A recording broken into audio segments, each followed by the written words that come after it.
Alrighty, so I thought I would come on, and even though I've been talking a lot about how, um, you know, seeing a wall full of tiles that have no rhyme or reason is like the most beautiful thing, I do understand that for a lot of people, having some sort of guidance really helps. So this graph, as I mentioned in the very first video, is a download. And so I thought if you needed a little help sketching out your bead pattern, you could totally just download this and then print it. And of course, there are other apps that you could use if you wanted to like really get, you know, technical, but I think this is kind of easy peasy. So this is the route I'm going. Now, I numbered my graph from 1 down to 30, okay? And then up here, because this is 5 across, 5 beads, I did 1, 2, 3, 4, 5. Now, this is a bracelet. This is my Portuguese tile bracelet that I made, gosh, years ago. And I actually did this for Interweave. And it was a video. It actually was a video that you could purchase, like it came in the mail type of video. Like totally old school. What are they called? DVDs? But this was hugely popular. It's definitely one of my most favorite bracelets. And it has, let's see, 1, 2, 3, 4, 5 different colors of beads. Um, my wrist is 6 inches long, and so this is 25 Tila beads down, okay, square beads down, and the clasp area adds a good inch, okay? So total amount of beads for this particular bracelet was 125. And so that just kind of gives you a jumping point of where you can start so that it gives you a little, so you don't feel so overwhelmed by trying to come up with your own pattern. But I do feel like with the whole idea of this being a Spanish tile cuff that it it can be anything and it will be absolutely perfect. So I'm going to scooch this over and I will make sure to put these notes. If I haven't already, I have to go back and check, but it never hurts to have them twice. This is just what I ended up using for the Portuguese tile cuff. And I see the Logitech going, just be still, girl, just be still. So I'm going to come out and let it get focused. It does not like me. Anyway, I'll put that in the notes, okay? And just a real quickie here. Here's the palette that I'm working with. I'm just going to scooch this over really quick here, get it in the camera. So here's the delicious palette of beads that I'm working with. Now, in this particular case, these blue tile beads that have been, oh my gosh, I'm assuming they've been stamped onto, but they also feel a little edged. So they're very unique. And so there are 50 of these. So I know that I can start to sketch out in my graph, maybe put those somewhere, and that would help. And I see that the Logitech is dancing. I think it really wants to get a clear focus on that. So I'm going to scooch that over so it doesn't drive us crazy.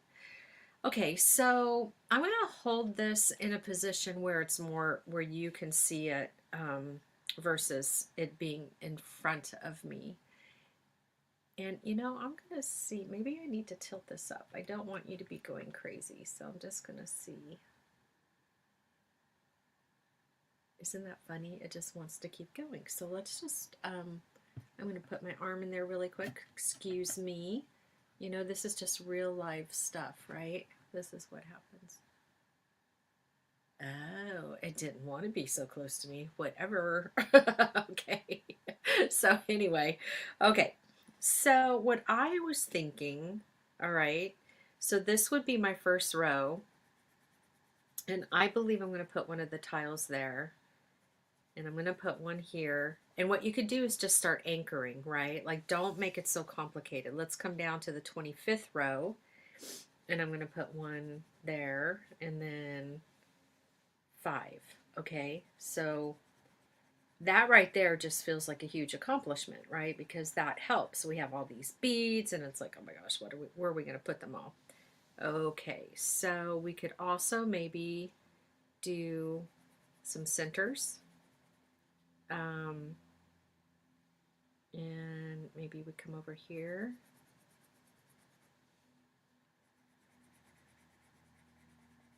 Okay, so what do I got? I have the first row and the fifth row. Okay, and over here I did the same, and then I have one in the middle of the three, and then let's just come down here. We'll put one in the middle on row 23, and we'll go up to row 21. Okay, and then so I'm feeling like, let's see. Could almost, well, I'm kind of, let me see, what would be the middle? So 25 is an odd number, but 24 would be 12. So I think I'm going to do, let's see what happens if I do 13. Okay, and then that was 3, and then we'll do something like over here.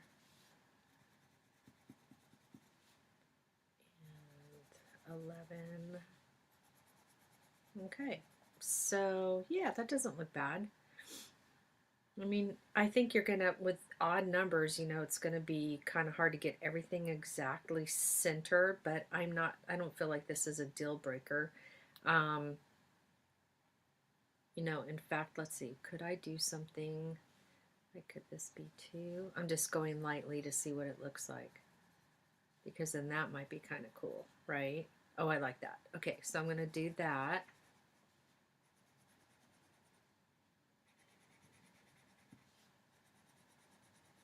Okay. Oh yeah, I love that. Okay, very stinking cool. Okay, so what I ended up doing so far was I am going to use one of my blue etched beads. I've got it on, let's see, the first row, the 5th, the 10th, the 11th, 15th, 16, 21, and 25. And then I have one in the middle on the 23rd, the 13th, and the 3rd. Oh, how funny is that? All the threes. I didn't even consciously get that. I just did that. Okay. And then I have one on the 5th row, in this 5th row, and then 10, 11, 15, 16, 21, and 25. Awesome.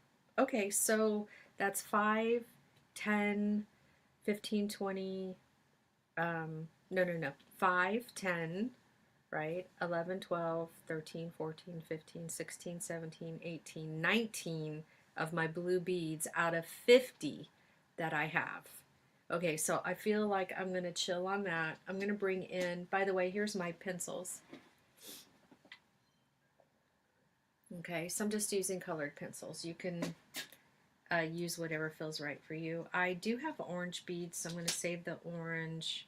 I'm going to bring in this red one for the copper. I have some copper beads. Actually, I'll use the brown. Oh, yep, sorry about that, but I do have a four-legged child. Okay, so let me see. What's calling? I have 25 of the copper beads. So I could, ooh, well, this would kind of be fun. Let's see. We could, oh, but I know what I want to do here. But I think I'm going to do it here. Okay, let me back up. Sorry. Jules gets a little excited, FYI. So I'm thinking I want to do my green yellow, because what I haven't talked about yet, okay, is how I'm going to do these little 3mm beads, right? And we're going to sew on top of them. Okay, so then we're going to take these really gorgeous jade 11 seed beads, and we're going to do our loops on top of those 3mm so that you have dimension here in the middle. Woohoo! Okay, so yeah, okay. So we're going to do that. That'll be really pretty. And then, let's see, with the copper, and then I have like a couple travertines. Let me see, what am I thinking here? I might do, I might do a, okay, let's do a copper. Copper's a good neutral. And let me see what else. I have these fire polish too, and this guy is, I'm gonna just go a little, let's see, I've got sapphire and this orange and this amber, and so those could actually be, you know, like anchoring this center fabulosity. So we could do like, let's see, there's three, so maybe maybe the amber one goes in the middle.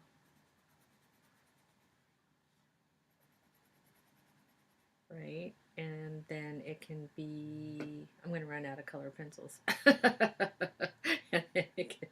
And I don't want to use that blue because I don't want to get confused, but this sapphire blue, actually no, I don't want to do that because I have blue over there. So I would do this and then the amber over here, right, to anchor. So you see, I mean, like, don't make it too complicated. Just try to get some idea of where this is going to go so that you're not stressed out about like, how do I lay this out? Especially for the people that really like to have direction. I get it. I understand it. Like, I know. And then what you could do is you could use like some of the beads that are random. Like this has a beautiful um, um, like a burnt orange. Here's a yellow. Here's a blue. Like if you have some of your beads that you're going to use, I call it the bead soup, you know, just like these random beads. You could even do this too to kind of help you, right? You could start just placing those beads in that area. What else do we have? Oh, I forgot about the sun. Oh, okay. So in this case, I do have that. You know what? I think I'm gonna change that. So we're gonna make this the sun. Totally, and I'll just kind of do a circle so that I know. And where did that bead go? And that guy can go right there. And not for nothing, I mean, you know, like you see what happens? Like you start doing it and then it's going to become more clear like what you want. And so we might do that, right? And we might change these middles now instead of the engraved pieces. You could do that. So now those three suns are positioned. You know, and we're going to have like this kind of thing going on here.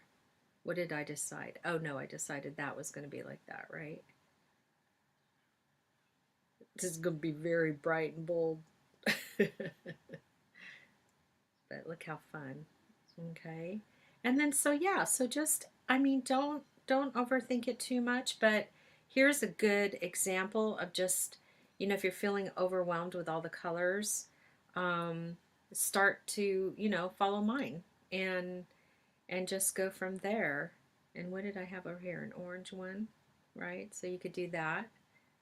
And then again, just start filling in the bits and pieces. And you know, if you want to work in chunks, I was almost thinking about starting in the middle, so I haven't quite decided yet. But yeah, so I hope this kind of gives you an idea of you know, how you can lay out your bracelet. If you want to follow something, if you want to have some sort of plan, then you know you can jump from the Portuguese style bracelet and then over to the Spanish. Obviously, I'm a huge lover.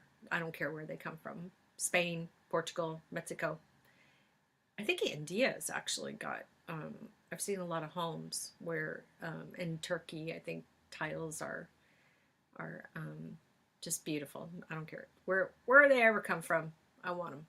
Okay. All right. So this is getting a little long, and I want to go ahead and you know, I think this is a great start. If you need help, if you have any questions, please let me know. I can't wait. I can't wait to see your bracelet. Okay. Bye-bye.